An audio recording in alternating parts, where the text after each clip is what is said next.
Donc, voilà. Et puis, j'ai évidemment fait des synthèses avec tout ça, comme beaucoup d'autres gens, hein. Les synthèses, il y en a plein. Ces 10 ou 15 dernières années, il y a plein de gens qui découvrent plein de choses et qui améliorent des trucs anciens, et souvent les simplifiant, hein, en radicalisant, en simplifiant.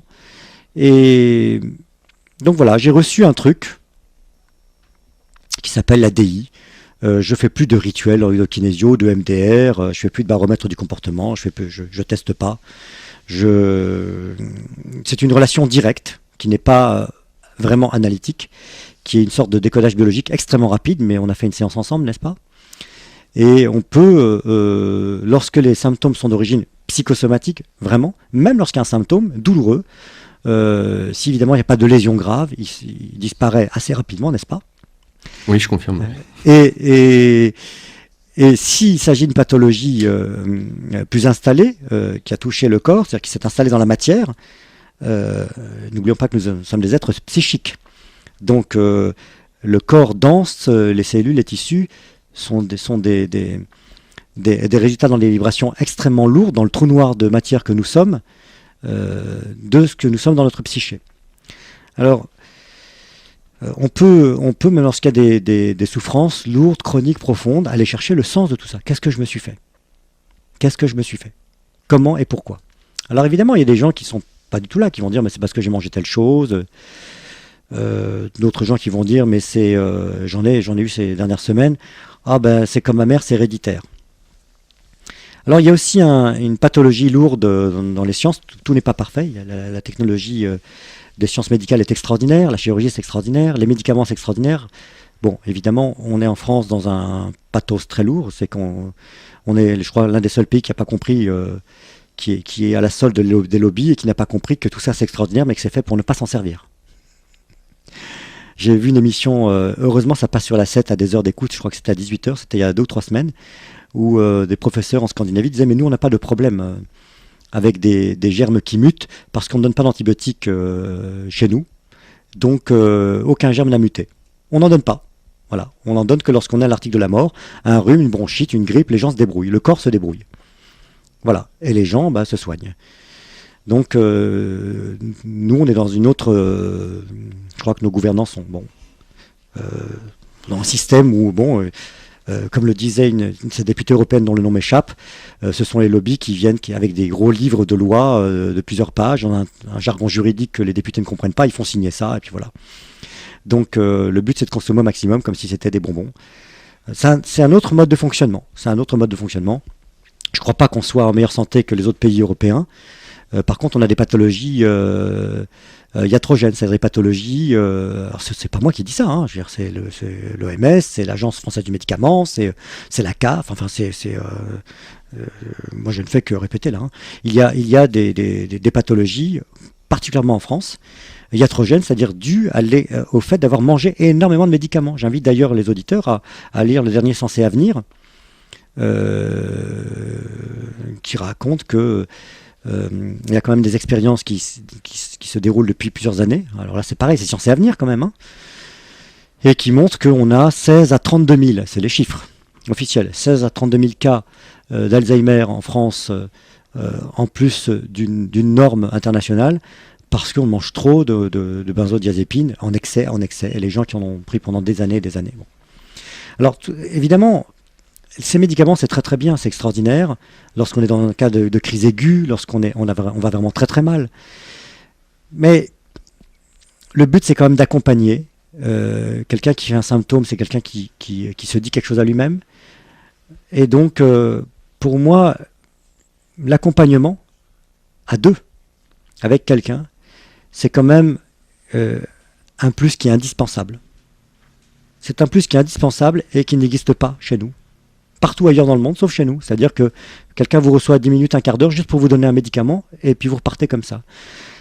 Il faut savoir que l'Occident, tel qu'il fonctionne actuellement, est le résultat de sociétés de culture anciennes très puissantes, qui sont à la base, par exemple pour notre droit, pour notre fonctionnement social, pour par exemple notre démocratie.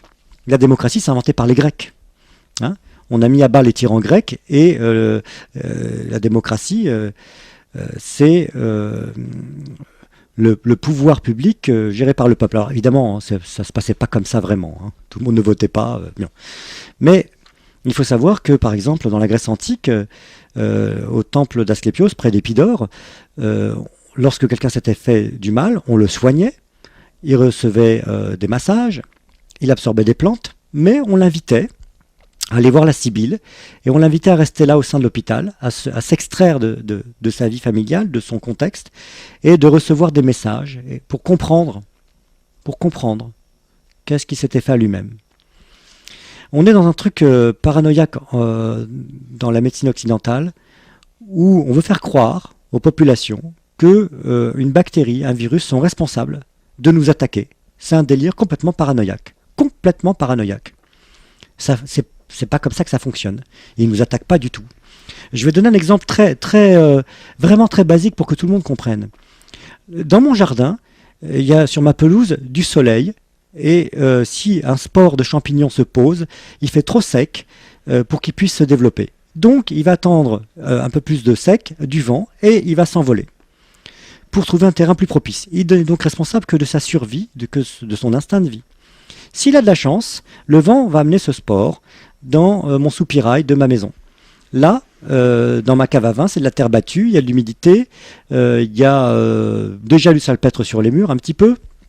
Il dit, tiens, ça c'est bon pour moi. Là, la capsule va éclater, et là, il va se développer. Il n'est donc responsable que de sa survie.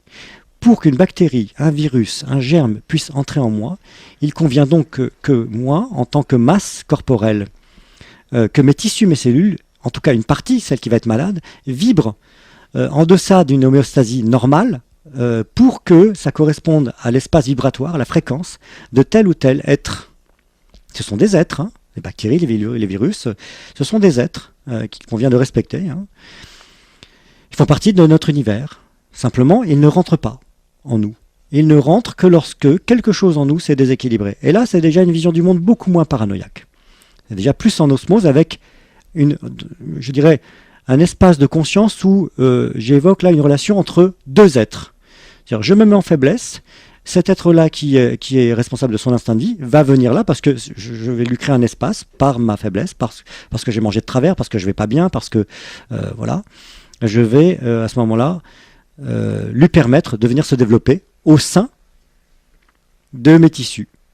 Alors évidemment, pas toujours en parfaite symbiose, parfois ça fait mal. Donc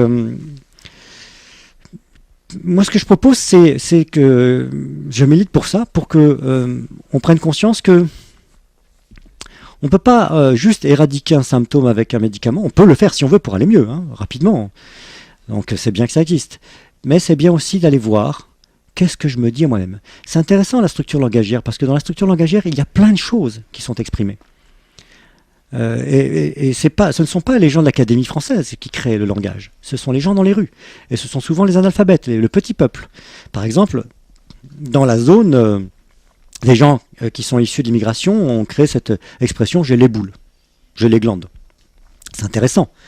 Quand quelqu'un a un problème de thyroïde ou un problème d'angine blanche chronique, je vais dire, mais monsieur, madame, vous avez les boules à propos de quoi? Qu'est-ce que vous ne réglez pas dans votre vie? Qu'est-ce que vous avez à travers de la gorge qui fait que ça ne va pas du tout? Et là, on revient à la blague que les jeunes ne connaissent pas, mais celle de Fernand Reynaud. Tonton, pourquoi tu tousses? Le tonton en question dans l'histoire, il est aux prises dans une situation ubuesque où son imbécile de neveu est en train de dévoiler le poteau rose à des douaniers. Le tonton peut pas lui dire ferme-la, il y a des douaniers.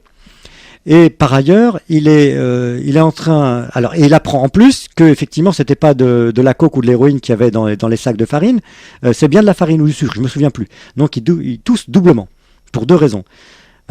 Dont acte, hein, tout se passe comme ça. Alors j'en ai plein les bottes, j'en ai plein le cul,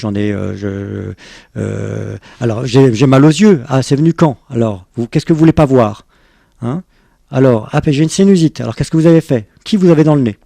Vous devez avoir les phéromones de quelqu'un dans le nez, et comme vous ne pouvez pas le sentir parce qu'il s'est passé quelque chose, vous faites du mucus pour vous défendre. Voilà, donc je me sers d'expressions françaises très très simples, et ensuite, on pourrait simplement en EMDR ou en kinésio ou en PNL aller dénouer le truc. On peut faire ça, on peut faire des tas d'autres choses. Alors les psychanalystes préfèrent dire qu'en parlant ça va suffire. Moi je pense que le mental, que effectivement se connaître, ça sert pour le mental, mais ça ne change rien au niveau émotionnel et corporel. C'est-à-dire que tant que la chose connue de soi n'est pas intégrée au niveau émotionnel et corporel, alors on n'a rien changé. On est conscient de soi, mais on ne change rien. Donc il faut vraiment qu'il y ait ce qu'on appelle une catharsis. Et là, c'est à la compétence du thérapeute. Alors parfois, simplement, effectivement, la parole suffit à ce que l'émotion sorte et à ce qu'on change quelque chose. Mais maintenant, il y a des techniques cognitives extrêmement rapides, hein, pour avancer.